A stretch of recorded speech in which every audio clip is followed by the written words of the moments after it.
Napakaganda nito at ang cute. Panoorin niyo hanggang dulo at mapapamangha pa kayo sa iba't ibang design.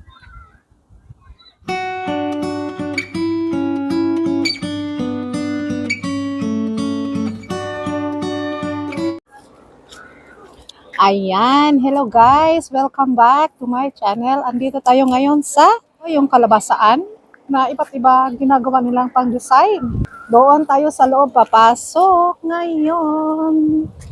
Mahangin dito sa labas. Wow! Wow, sobrang laki. Mapapawaw ako sa kalabasan na ito ba. Ito may mga maliliit. Iba't ibang klase talaga dito mga kalabasa na ating makikita at papasok tayo doon mamaya sa looban kung saan ay ginagawa nilang mga design. Dito lang to sa labas guys. So doon sa loob makikita, may makikita pa tayo. Kaya ganda-gandang mga design na ginagawa nila. Ang liliit pa naman ito, oh. Tingnan nyo. Oh, may nakasulat pa, oh. Ang liit. Einstock 1.90 €. For Fairstock 6.99 € daw. Sa sobrang liit na to, di ba? Alam nyo na, ang mahal ng kalabasa. So, papasok tayo doon sa entrance para magbabayad tayo ng entrance at para makapasok.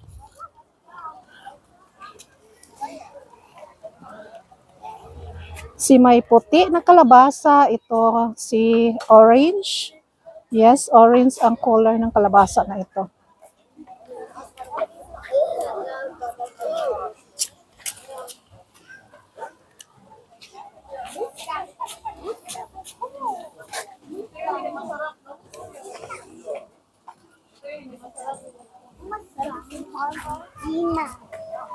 Ano yung masarap yung puti, di ba?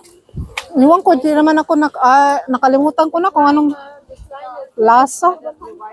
Last year kasi, bumili kami nitong kalabasa. Ngayon hindi ko na maalala kung ano yung lasa ng mga kalabasa na to.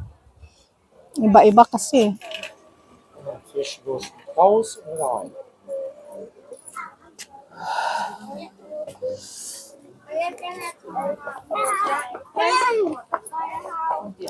Hat ich has schon? Yeah, so. Dankeschön. Pasok na tayo dito. Papasok na kami. Uy! Ang lamig ng ano. Ay, ang ganda na, oh. Ano? Fantasy. So, nandito pa lang tayo sa may entrance ngayon. Papasok tayo doon sa iba-ibang klaseng ginawa nilang design dito.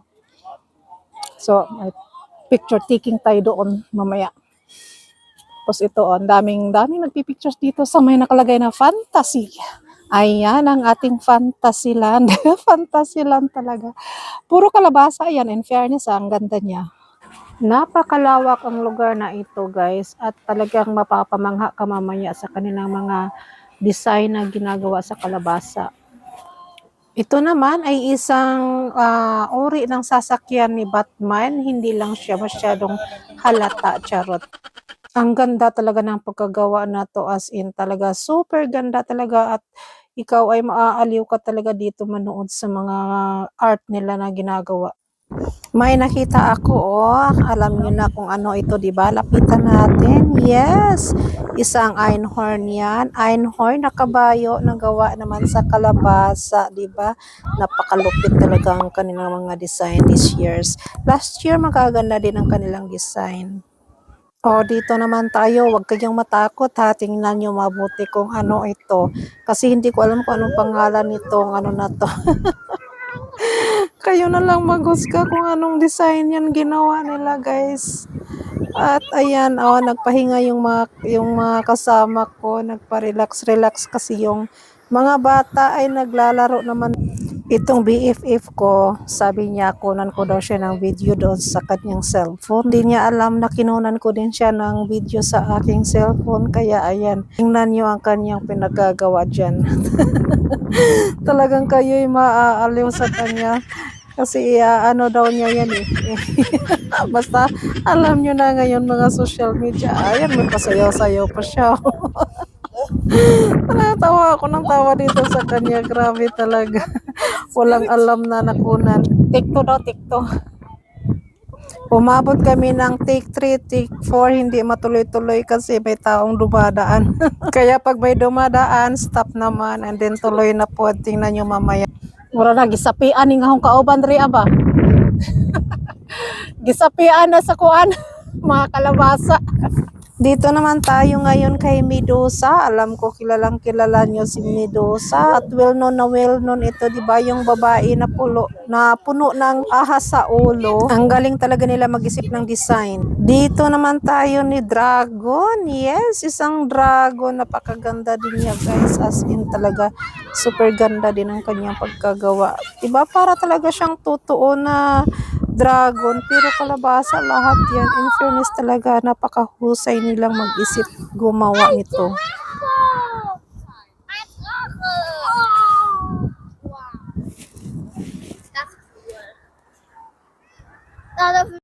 O di ba, pati mga bata napapamangha, napapawaw sila sa gawa na ito.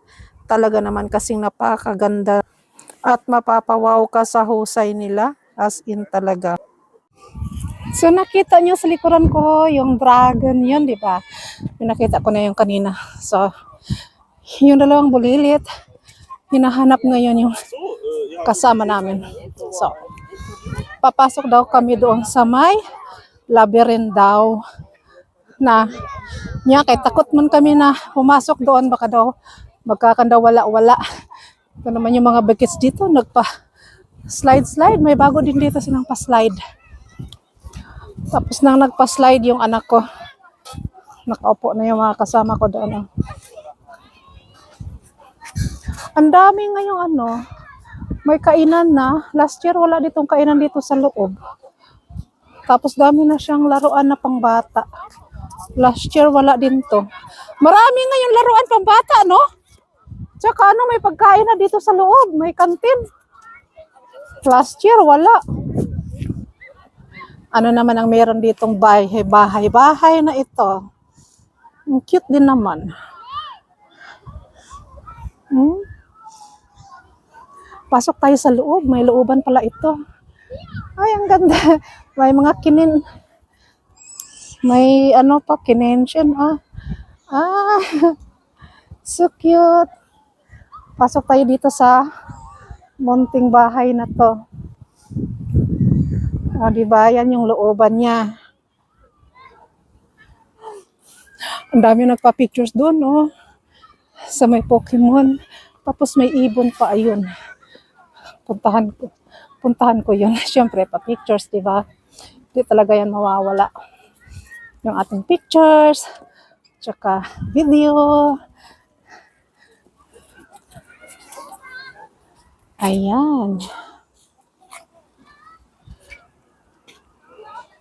Dito ako sa may ibon ngayon kasi wala pang tao. Dito nagpa-pictures kasi nandoon sila sa may Pokemon. So ako muna dito, di ba? Ganda naman ang ibon na ito. So, grabe talaga ang art dito na binigay nilang na napakaganda. Diba? As in.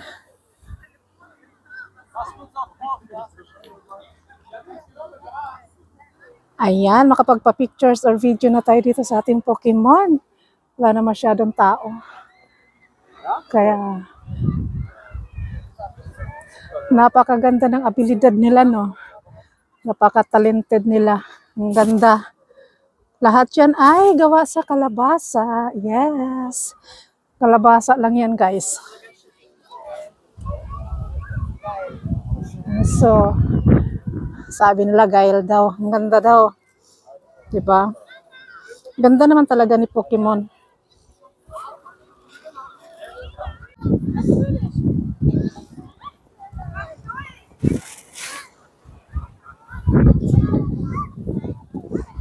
So, papasok na kami doon sa labyrinth.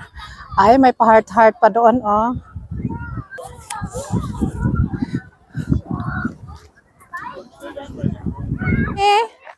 Jak je ansehen?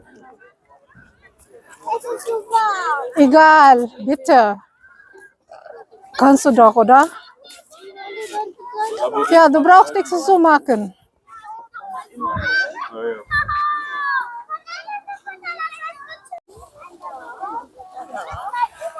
Papasok tayo ngayon dito sa Kamaisan, guys. Ang tawag nila dito is labyrinth daw.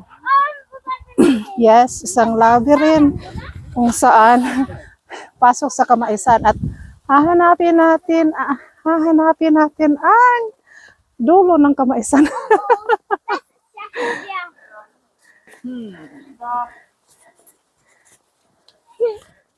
Nako, tinatawag na yung mga batingting.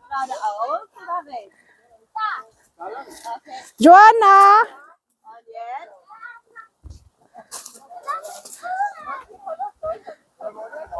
Mamaya mawala kayo.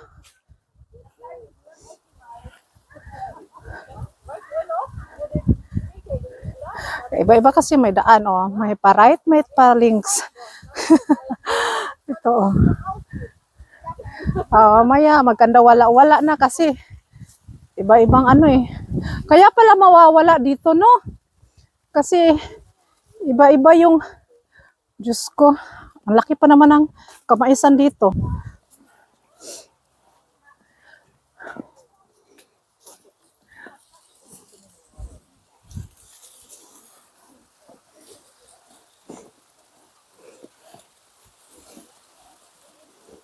Walang tao ngayon kaya makapag-ano tayo, video ng maayos. Mga kasama ko yan. Kaya okay lang. Sanggiuno na ang ilang mais din hiya ba? Ang ganda. Ang lalaki pa ng lusok. Tika, pakita ko sa inyo. Oh. Ayan o. Sanggiuno na. Ang laki ng lusok. Dalang daw. May pangutana doon ba nga? Pila ka klase daw mais. Tapos ABCD. May 50,000, 50, and 5,000 art or klaseng mais. Ewan ko kung ano ang tamang sagot doon kasi hindi ko naman alam. Dalang? Buhin? Ano, pabalik na? Balik na may. Naku ako, grabe as in, ang laki ng maisan dito eh. Tika, kaso lang, sayang kay, ang liit ng ano ko, stick para makuna ng video sa taas ba.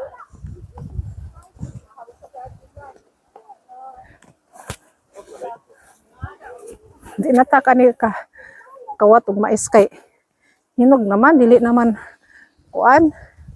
Say nga na dili naman tilaubon. Andito na kami kung saan kami nagumpisang pumasok, nalabas na din. Hindi namin nalibot lahat. Pero okay lang kasi ang laki ng ano Kamaisan dito. So yun, mawawala ka nga talaga kasi left and right, tapos left and right, unahan, tapos likuran ang pwede mong madadaanan. Mga sa labas na tayo. So,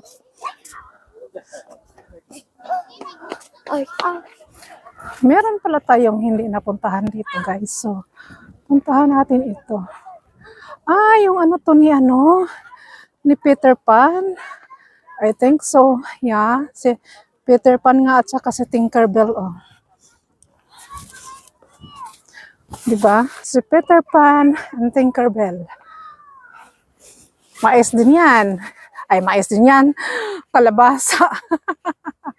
Diba? Ang ganda din. Heto na ang pinakamalaking kalabasa nilang display dito. 4 na piraso. At ang ginawa nila ay binutasan. Ayan, o. Tingnan nyo sa loob. Talagang napakalaki talagang kalabasa na to, guys. Sobrang laki. Kung pumasok ka dyan ay talagang pasok na pasok ka. Kasyang-kasya ka. Pero itong isa, o, tingnan nyo, nalamog na siya. Na may tubig sa loob, o, kasi umuulan, init, ulan, init ang panahon dito ngayon sa Germany. Kaya ayan, at ibang-iba na ang amoy niyan. Talaga lumapit kasi ako dyan, nagpa-pictures pa ako. Tapos yung amoy niya, iba na talaga.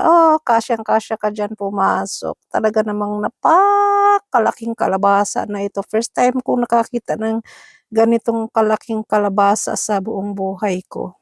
Dito sa Germany ito, guys. So ayan, wala akong magawa kundi ang magpa-pictures. Ayan, ay pa-video. Video pala yan. Akala ko pictures ang nakuha ko dyan. Kabaw na lang ka dyan kayo. Matumbas hangin ba? So, every year to siya nandito tong design na ito, guys. Since na lagi kami pupunta dito every year, hindi talaga ito nawawala ang design na to. Every year kasi may iba-ibang disenyo. Pero ito talaga hindi nila winawala. Ewan ko kung bakit or baka may dahilan, hindi ko lang alam. So, maganda siya, di ba, na pyramid. Daldal ako ng daldal dito, guys. So, pero hindi ko na alam kung ano pinagdadaldal ko dyan. Hindi ko naman pala na malaya na wala ng battery yung microphone ko. Kaya ayan, tuloy, nagsasalita, walang boses. Nagpapaalam na yata ako dyan kasi palabas na kami niyan eh. Kasi yung mga bulilits, nagugutom na daw sila.